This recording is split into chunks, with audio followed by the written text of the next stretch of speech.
오늘 말씀 제목은 민감과 동감의 차이에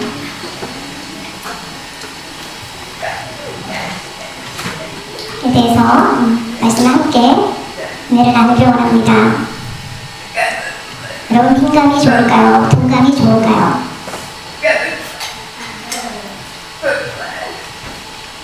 만약에 민감만 좋다고 하면 그것도 틀린 것이고, 동감만 좋다고 한다면 그것도 틀린 말입니다. 민감도 필요하고 동감도 필요합니다. 이 두 가지에 대해서 왜 필요한지, 어떻게 다른지 우리가 좀 자세히 한번 살펴보도록 하겠습니다. 그전부터 세상에는 여러 가지 이상한 징후들이 나타났습니다. 얼마 전에도 인도의 가장 큰 높은 산 히말라야 산입니다. 그 히말라야 산에서 산사태가 일어나서 마을 전체를 다 휩쓸었습니다. 그래서 집들이 다 떠내려가고 많은 사람들이 죽었습니다. 4명의 사망자와 100여 명의 실종자가 있었습니다.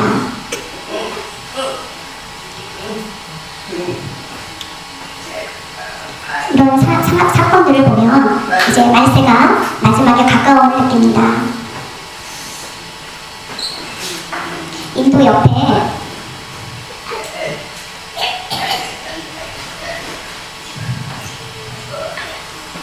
우리나라에도 너무 많은 비가 와서 폭우로 이렇게 큰 비가 오기는 처음이라고 말합니다.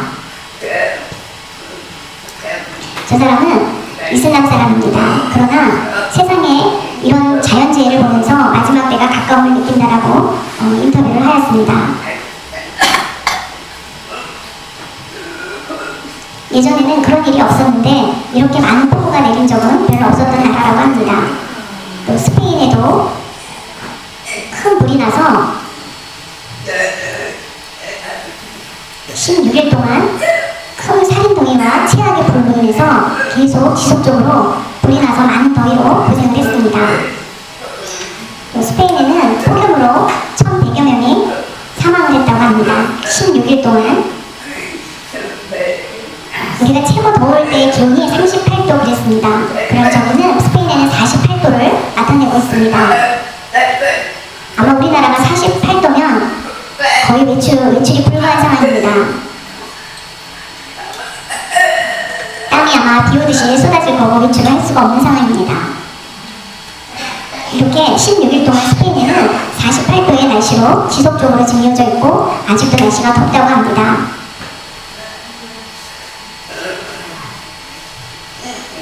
그저께 일인데요. 저 여자분은 스카이다이버입니다.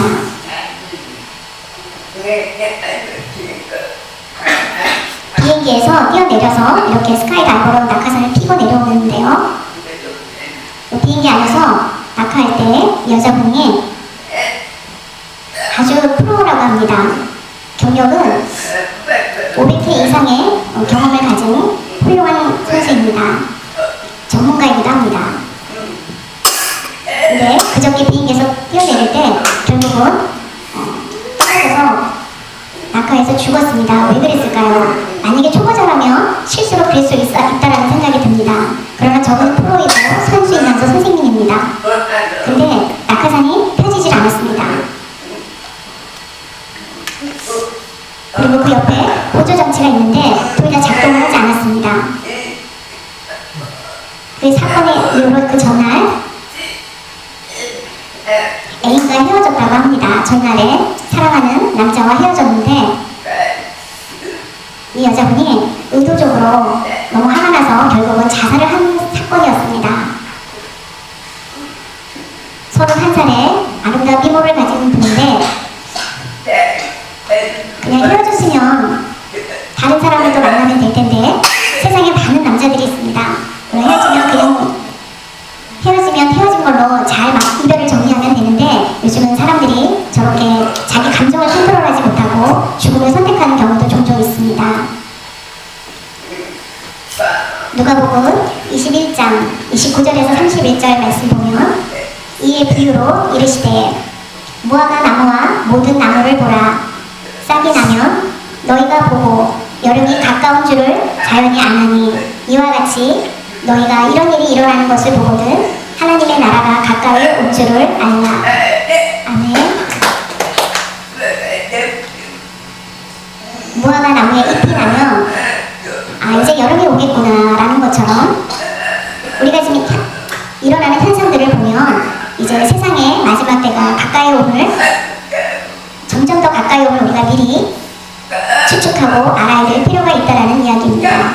그것이 바로 민감이라는 것입니다. 그래서 민감할 필요가 있다는 것입니다. 우리는 안전해 괜찮아 라고 생각한다면 우리는 하나님의 귀한 은혜의 때를 놓치게 될 것입니다. 오늘 제목과 같이 민감한 체질과 둔감한 체질, 사람마다 각각 이런 성향을 가지고 있을 수 있습니다. 예를 들면 밥 반찬이 이렇게 오래되면 밥을 먹다가 반찬에서 좀 냄새가 난다, 반찬이 좀 오래된 것 같다, 이렇게 생각해서 못 먹는 사람이 있고 괜찮아하고 먹는 사람이 있습니다. 그러나 오래된 음식을 먹으면 결국 배탈이 납니다. 그러나 또 괜찮다고 먹은 사람은 또 괜찮을 수도 있습니다. 사람마다 장이 예민한 사람이 있고 그렇지 않은 사람이 있습니다. 장이 예민한 사람은 우유만 먹어도 배탈이 납니다. 그리고 오래된 음식을 먹으면 장이 소화를 하지 못해서 결국 또 탈이 납니다. 그럼 장이 건강한 사람은 또 어느 정도 먹어도 괜찮은 사람이 있습니다. 아마 좋은 유익균이 많아서 있을 것입니다. 그 차이를 보면 사람마다 모두 다릅니다.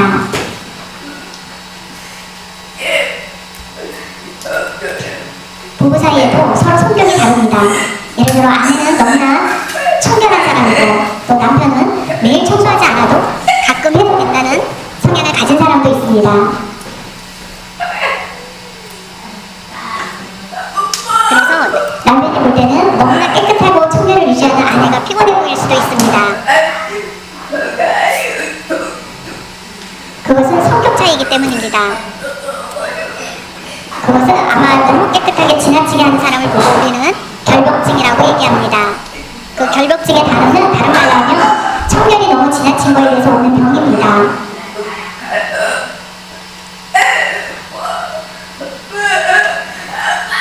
가끔 연예인들 중에 보면 아무리 돈이 많고 잘 살아도 그 청결에 대해서 서로 의견이 맞지 않을 때 결국 그 결벽증 때문에 헤어지는 사람도 있습니다.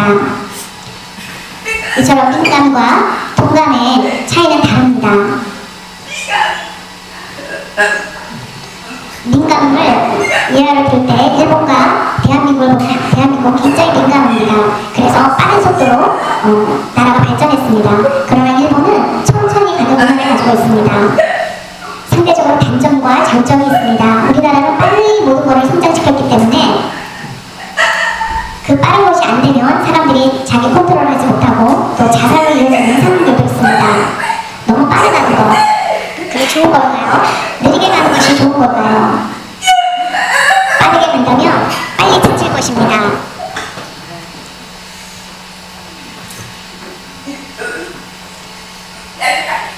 다섯 가지, 한번 자신의 다섯 가지를 비교해보면서 내가 민감한 사람인지 동감한 사람인지 한번 여러분들이 몇 개나 나에게 해당이 되는지 체크해 보시기 바랍니다. 식당에서 주문한 음식에 머리카락이 나왔을 때 나는 어떻게 할까입니다.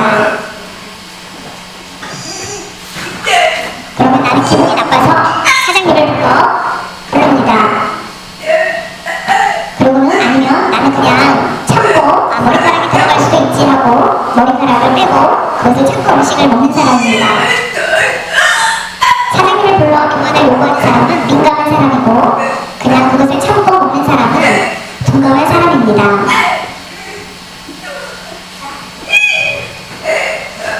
이것도 선택도 사람마다 다르겠습니다. 두 번째는 누군가 엘리베이터 안에서 큰 재치기를 한다면 불쾌해서 멀리 떨어지는 사람이 있습니다. 아니면 그냥 괜찮다 하고 넘기는 사람이 있습니다. 여러분 어디에 속합니까? 혹시 감기라도 균이 옮길까봐 피하는 사람이 있고 그냥 넘어가는 사람이 있습니다. 주문한 음료가 내가 시킨 것과 다른 게 나왔다면 어떻게 하시겠습니까? 내가 시키지도 않았는데 왜 이걸 줬냐고 하면서 짜증을 내면서 바꿔달라고 요구하는 사람이 있습니다. 아니면 주문을 착각했구나 하면서 새로운 맛이네, 내가 안 먹어본 거니 한번 그냥 마셔봐야지 하면서 드시는 사람이 있을 것입니다. 내가 먹고 싶은 건 이게 아닌데 다른 음료가 나올 경우에 그것을 또 짜증을 내는 사람이 있고, 어차피 같은 음료인데 하면서 먹는 사람이 있습니다. 네 번째, 택시 기다리고 있는데 누군가 내 앞에서 새치기를 한다면,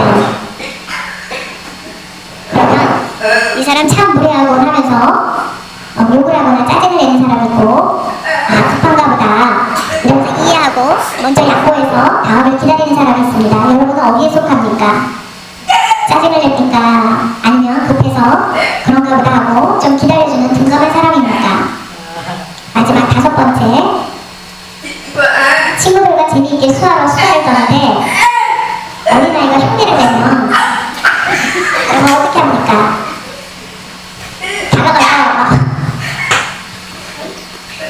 다가가서 혼을 내십니까? 아니면 어린아이니까 그럴 수 있지 하고 그냥 넘깁니까?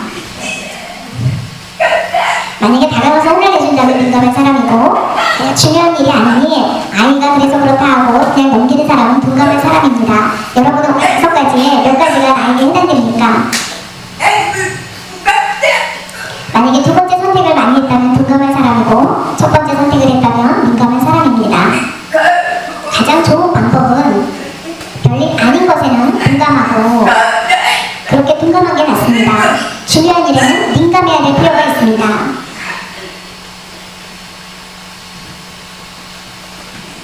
여러분, 세상에 민감한 사람이 있고, 세상 명예와 돈과 쾌락과 즐거움과 여행과 그런 것에 대한 세상에 민감함이 있습니다. 그렇다면 반대로 영적으로는 둔감하게 됩니다.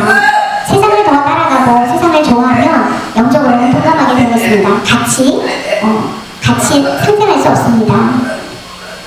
마치 우리가 널뛰기를 하는 것처럼 한쪽이 높아지면 한쪽은 낮아지게 되어 있습니다. 여러분 한번 잘 비교해 보십시오. 가십이라는 단어가 있습니다. 예를 들면 우리가 연예인에 대한 어떤 화제라든가 누구에 대한 이야기라든가 어떤 사람에 대한 이야기를 들어봤습니다. 그러면 관심이 있습니다. 그런데 설교할 때는 우리가 졸음이 와서 잠을 잡니다. 그리고 어떤 시사에 대해서는 아주 관심이 많습니다. 정치에 대해서도 관심이 많습니다. 그러나 성경 공부할 때는 재밌지 않아서 지겹습니다. 또 주식이나 어떤 투자에 대해서는 굉장히 관심이 많습니다.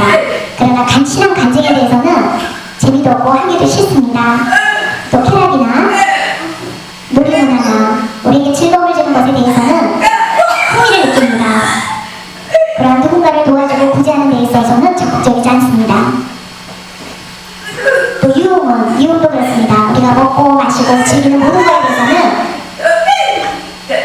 모두 다 따라가지만 전도 활동에 대해서는 여러 가지 이유와 핑계를 댑니다. 또 내 자존심에 대해서 내 이름, 내 명예, 그리고 또 나를 무시하는 거에 대해서는 우리가 발끈합니다. 그러나 하나님의 영광에 대해서는 우리가 그냥 나무라랍니다.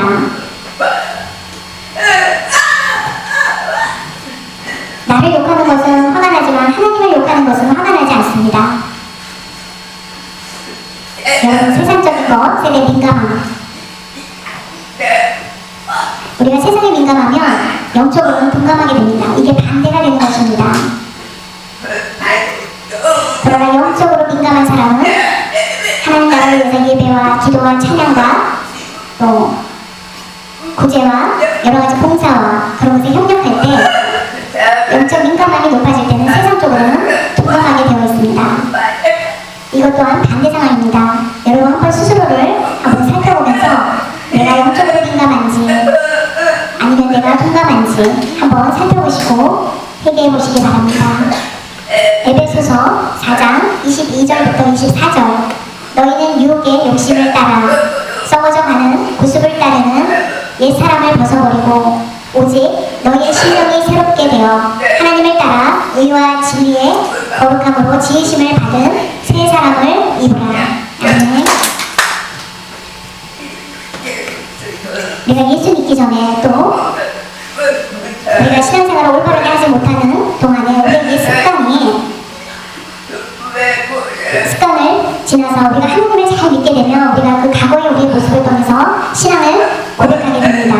예전에 옛사람이 했을 때의 우리의 모습과 그것을 다 깨닫고 나서 하나님 앞에 나의 이런 행동이 하나님께 영광이 되지 못하는구나 생각을 하고 그 모습을 다 버리고 이제 하나님의 뜻에 맞는 삶을 살게 되는 것입니다. 우리가 안에서나 밖에서나 우리 행동이 다르다면 그것은 거룩한 영적 민감함이 없다고 할 수 있습니다. 오늘 세 가지를 살펴보겠습니다. 하나님의 사랑에 민감합니까? 아니면 동감합니까? 하나님의 사랑이라는 뜻은 무엇일까요? 하나님의 사랑이시고 우리를 자녀 삼으셔서 우리를 항상 돌보아주시고 우리를 인도하시고 우리에게 복을 주시며 우리를 지켜주시고 그런 분이심을 항상 나를 향한 그런 분이심을 감사하고 감격하고 감동합니까? 아니면 동감합니까? 여러분 한번 자신을 살펴보는 시간이 되길 바랍니다. 내가 그것을 알지 못한다면 동감하다면 그것이 문제입니다. 우리를 향한 늘 변함없는 하나님의 사랑은 여전히 우리를 사랑하십니다.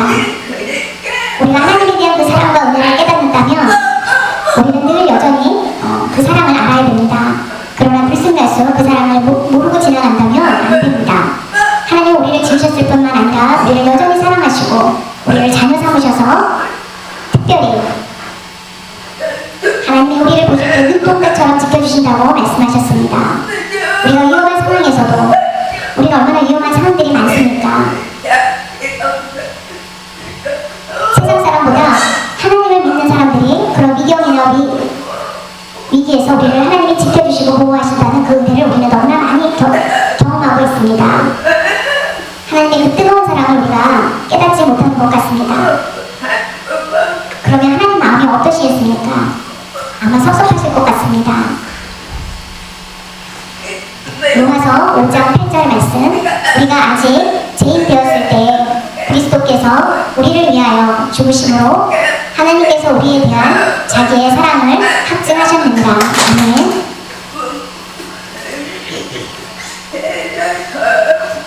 하나님이 우리를 너무나 사랑하셨습니다. 그 확증의 증거는 우리가 죄에서 방황할 때 우리가 아무것도 모르고 죄된 삶을 살았을 때 하나님은 이미 그 전에 죄인된 우리를 예수 그리스도를 보내주심으로 하나님의 사랑을 확증시켰습니다.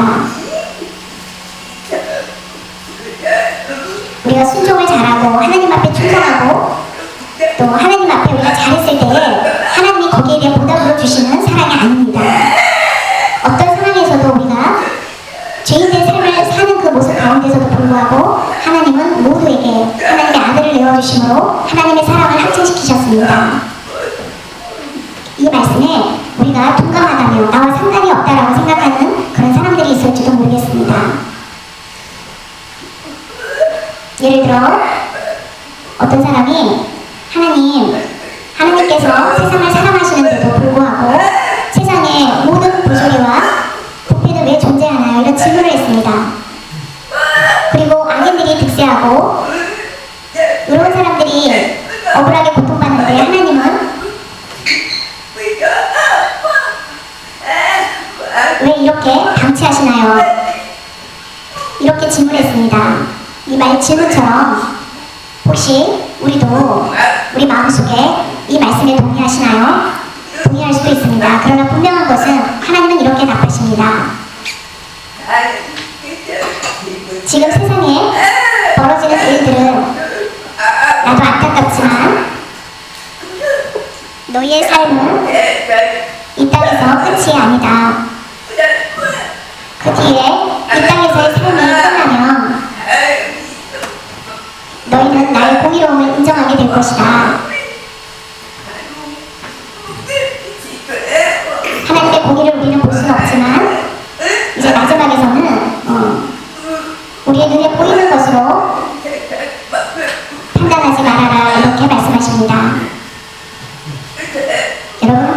보십시오.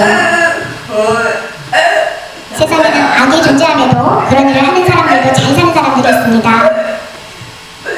불법적인 방법으로 돈을 취하고 잘 사는 사람들이 있습니다.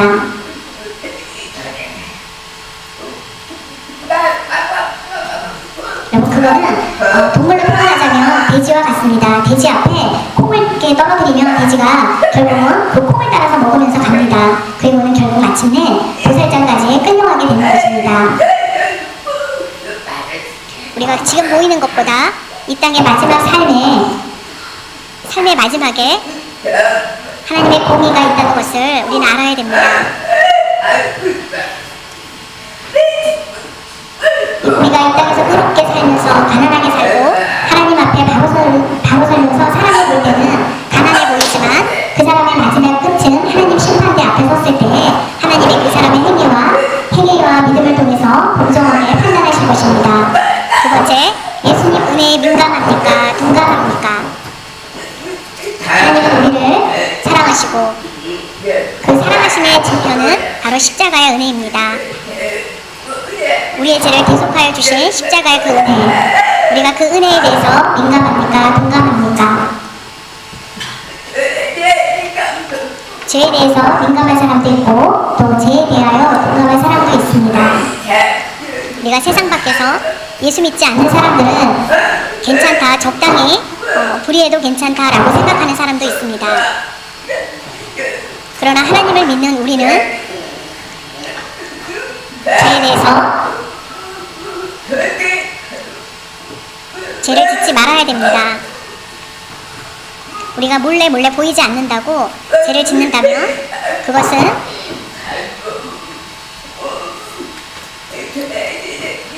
죄에 대해서 민감함이 없기 때문에 우리가 그거에 대해서 결단하지 못하는 것입니다. 여러분, 게임을 하는데 두더지 게임을 합니다. 그래서 두더지가 올라오면 망치로 때립니다. 여러분도 한 번씩 해보셨죠? 두더지 머리가 올라오면 그거를 뗍니다. 그렇게 제가 올라올 때 하나님이 바로바로 망치로 때려주면 얼마나 좋겠습니까? 우리가 죄가 너무나 다양하게 있지만 그럴 때마다 하나님이 때려주시면 아, 내가 잘못했구나 하고 즉시로 해결할지 모르겠습니다. 그러면 아마 점점 더 깨끗하게 되지 않을까요? 아닙니다. 오히려 하나님을 두려워하거나 하나님을 미워하게 될 가능성이 더 높습니다. 우리가 하나님을 경외한다는 것은 내 스스로가 하나님 앞에 무릎 꿇고 경전하고 회개하며 기도할 때 그때 마음 앞에 진심으로 회심하게 되는 것입니다. 왼쪽으로 우리가 회개하는 것이 아니라 내 마음 진심으로 깊은 곳에서 회심이 일어나야 되는 것입니다. 오른쪽과 왼쪽에 입은 사람들이 옷 색깔이 다릅니다. 흰색을 입고 검은색을 입었는데 어느 색이 더 좋다라고 하기보다 예를 들면 흰색을 입은 사람은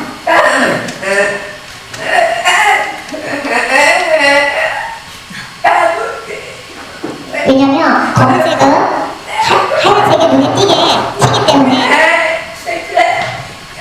그것을 옷을 깨끗하게 유지하려고 하기 때문에 몸골이 튀거나 뭐가 튀는 것을 싫어합니다. 그러나 검정 옷을 입은 사람은 어떤 오염이 튀어도 크게 눈에 띄지 않기 때문에 나는 검정색이 편하다라고 생각해서 검정색을 선택하는 사람이 있습니다. 그러나 하얀색을 보면 하나님 앞에 어떤 죄를 지었을 때 우리에게 오점을 남기는 것처럼 눈에 보이게 그것을 깨달아서 아, 이렇게 하면 안 되지 라고 생각하고 죄를 멀게 하는 것입니다. 그러나 검은색은 옷에 오염이 묻어도 평안하지 않기 때문에 오히려 그 민감함이 떨어져서 아, 죄를 짓는 것에 대해서 동감할 수도 있습니다. 거룩하게 깨끗하게 산다는 것, 그것은 죄가 내 안에 들어오지 못하도록 관리를 하는 것입니다. 사람들이 보지 않기 때문에 괜찮아 라고 생각하지 마시고 하나님이 우리를 보고 계십니다. 날마다 우리가 두렵고 떨리는 마음으로 살아야 되겠습니다. 하나님에 대해서 민감한 사람은 누구입니까? 바로 성경 안에 가장 죄에 대해서 민감한 사람이 있었습니다. 죄는 곧 암과 같은 존재입니다. 작은 죄를 지었으면 우리가 그렇게 예민하지 않을 수 있습니다. 그러나 암도 아주 작을 때는 1, 2, 2기 때는 우리가 잘 모릅니다. 그러나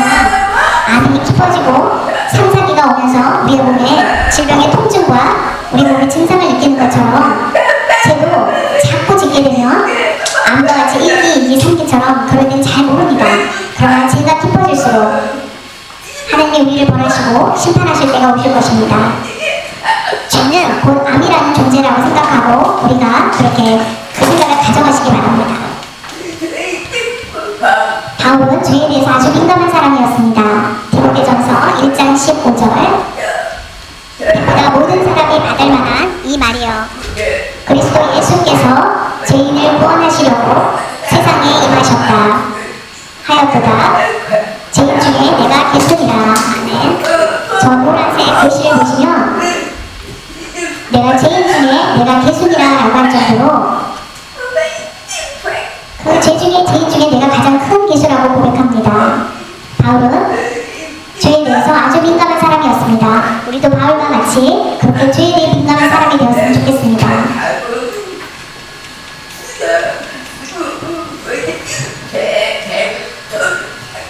언제나 죄에 대해서 철저하게 자신을 관리하고 하나님 앞에 충성하고 순종하는 그런 믿음을 가진 자였습니다. 히브리서 13장 8절에 예수 그리스도는 어제나 오늘이나 영원토록 동일하십니다. 아멘. 예수님은 우리를 죄에 대해서 계속하시고 우리를 구원해 주셨습니다. 그전이나 지금이나 변함없이 우리를 여전히 우리를 사랑하시고 그 구원의 은혜에 대해서 죄를 용서해 주시고 그 은혜를 경험한 사람은 충만할 수밖에 없습니다. 회개하지 않은 사람은 여전히 변함없이 그냥 행동에 변함없이 나아가지만 우리가 회개하고 하나님의 은혜를 알고 영적으로 민감한 사람은 하나님 앞에 우리가 기쁨으로 나아갈 수 있습니다. 죄에 대해서 언제나 두렵고 떨리는 마음으로 나아가는 사람이 되시기 바랍니다. 네, 두 번째, 성령님의 섭리에 민감합니까? 둔감합니까? 성령님은 하나님의 성령을 말합니다. 예수님이 십자가에 달려 돌아가시고 부활하신 후에 돌아가실 때 우리에게 성령을 보내주시겠다고 약속하셨습니다. 그래서 성령님은 지금도 우리와 함께 하시고 우리를 돌보시고 우리를 주관하시며 성령님의 섭리에 맞춰 우리를 인도하십니다. 그 섭리를 우리는 어떻게 느끼나요? 우리가 모두 다 깨닫습니다. 그러나 그것을 거절하고 우리는 따르지 않습니다.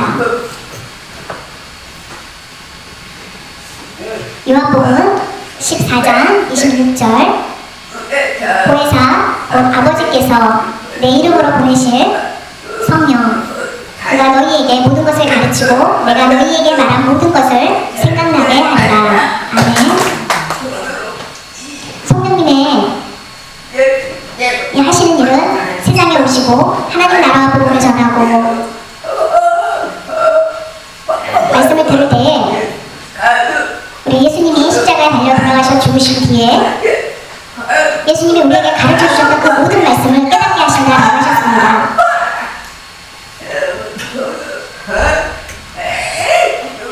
성령님은 위대한 능력을 가진 자입니다.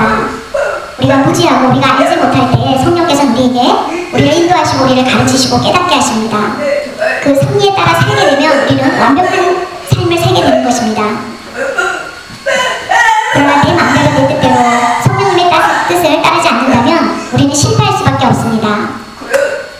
우리의 삶 가운데도 성령님을 따라 사는 삶이 되시길 바랍니다. 바울이 1차, 2차, 3차 세계 선교 여행을 할 때에 바울은 여러 가지로 계획한 일이 선교에 대한 계획을 가지고 있었습니다. 그리고 그 선교를 함께 나아갈 제자가 있었습니다. 저 노란색 표시를 보면 아시아입니다. 저 흰쪽은 유럽입니다. 바울이 생각할 때는 바울이 생각한 계획은 아시아 쪽을 향해서 선교 계획을 준비했습니다. 그러나 성령님께서 거절하셨습니다. 그곳에 가지 못하게 막으셨습니다. 그래서 그러나 계속 나가려고 했지만 성령께서 계속 그의 가는 아시아 쪽으로 가는 선교를 막으셨습니다. 결국 꿈의 환상을 통해서 마게도냐에서는 우리를 보고 오라고 하는 그런 환상을 바울이 보게 됩니다. 그래서 성령님께서는 아시아가 아니라 유럽 쪽으로 보내는 그런 환상을 보게 하셨습니다. 왜냐하면 이거는 너무나 중요한 일이었기 때문입니다. 바울이 만약에 아시아로 가고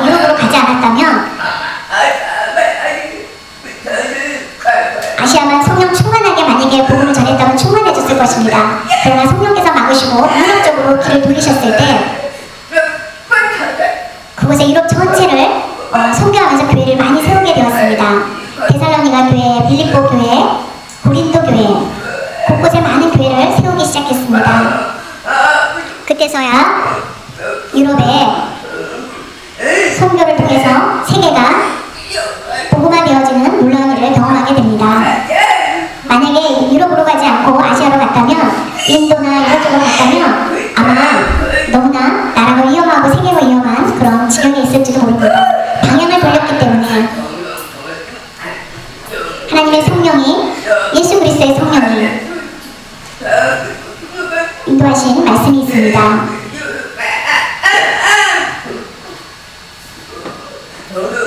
성령은 우리를 인도하시는 대로 우리가 행할 때 결국 뒤를 돌아보며 성령님이 하신 일이 옳았구나, 너무 잘했구나 라는 생각을 하게 될 것입니다. 내 상식과 내 경험과 내가 해왔던 것들을 따른다면, 하나님의 지식이 아닌 사람의 지식으로 따른다면 우리가 하나님과 비교할 수 없습니다. 하나님의 능력과 하나님의 일을 사람의 생각으로 비교할 수 없습니다. 사도행전 16장 6절, 성령이 아시아에서 말씀을 전하지 못하게 하시거늘. 아멘. 보통은 선교를 간다고 하면, 아시아로 간다고 하면 어느 곳이 되든 복음을 전하는 곳이니 성령이 길을 열어주실 텐데 막으셨다고 하십니다. 가지 못하게 하셨다고 합니다. 성령께서 차별하셨을까요? 아닙니다. 하나님의 계획과 하나님의 주관은 너무나 위대하십니다. 지금도 계속해서 복음은 전해지고 있습니다. 우리가 신앙생활함에 있어서 여러분이 계획한 것들을 계획할 때 먼저 성령께서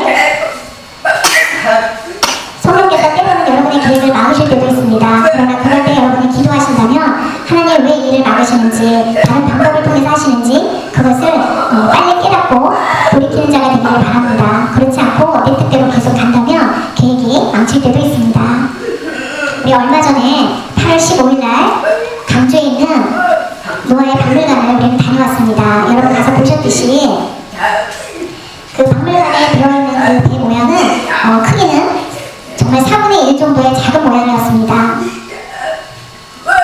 우리가 다녀온 곳인데요, 그 길이는 초등학교 운동장에 한 배 반 정도의 크기 정도 됩니다. 여기 크루즈가 있습니다. 크루즈는 너무나 좋은 여행이죠. 처음에는 배 크기가 저 정도인데 지금 크루즈 배가 갈수록 커지고 있습니다. 지금 365m 정도의 가장 큰 크루즈가 있다고 합니다.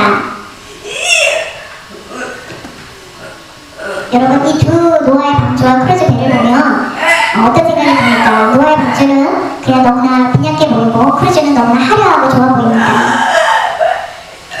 그 여행에 즐거움을 주고 먹고 자고 우리가 볼 수 있는 것들이 너무나 아름다운 것이 많습니다. 그러나 노아의 방주는 말 그대로 그 안에 들어가면 우리가 즐길거리는 것도 아니고 너무나 단순합니다. 그러나 그 차이는 무엇입니까?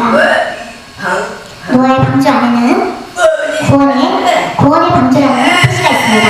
그러나 크루즈는 사람들에게 즐거움과 희락을 주는 그런 것입니다. 여러분, 노아의 방주를 보면 독특한 것이 하나 있습니다. 기장이 운전할 수 있는 핸들이 없다는 것입니다. 선장이 운전할 수 있는 핸들이 없다는 것입니다. 그리고 키가 없습니다.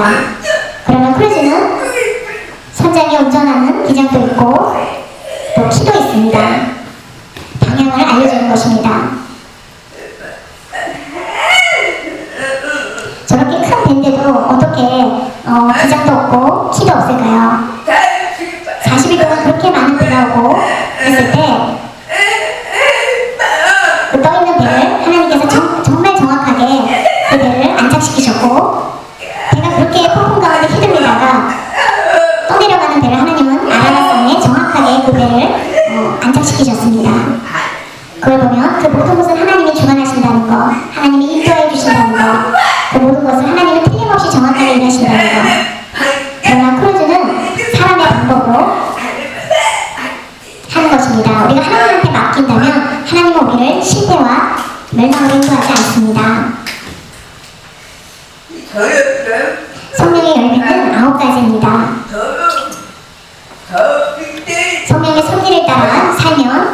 반드시 9가지 열매를 필요로 하며 살게 되어 있습니다. 온유와 절제, 사랑. 이거는 나에게 맞지 않으니 빼겠습니다. 이것이 아닙니다. 그의 성령의 열매는 모든 것을 함께 누리는 고 순종하는 자에게 갖추어지는 것입니다. 성령께 동감할 때 나타나는 것들이 있습니다. 7가지가 있는데 여러분 이거를 잘 보시기 바랍니다. 첫 번째, 주님 마음을 알려고 노력하지 않습니다. 두 번째, 하나님 말씀이 아닌 내 감정을 따릅니다. 세 번째, 그리스도와 동행을 불편해합니다.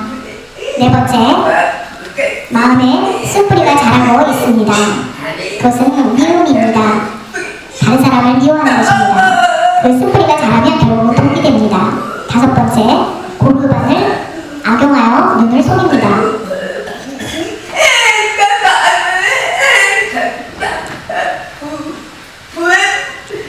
그의 헌금을 드렸지만 부모님을 속이고 이런 행동, 그것은 성령에 동감하는 사람입니다.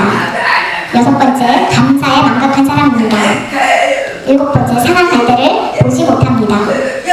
내 주변에 약하고 외롭고 힘든 사람이 있고 또 배고픈 사람이 있어도 그것을 살펴보지 않고 나와 상관이 없다고 생각합니다. 성령에 동감한 사람 7가지 모습입니다. 여러분 절대로 이 7가지에 대해서 이 모양새를 버리시기 바랍니다. 에베소서 4장 30절 말씀에 하나님의 성령을 근심하게 하지 말라. 그 안에서 너희가 구원의 날까지 인치심을 받았느니라. 아멘. 하나님의 성령을 근심하게 하지 말라라는 말씀이 있습니다. 이것은 다른 말로 하면 성령에 동감하지 말라라는 뜻입니다. 그 모습을 보고 안타까워하십니다. 근심하게 하십니다. 여러분 성령을 근심하게 하면 여러분에게 축복이 없습니다. 우리 다 같이 기도하겠습니다.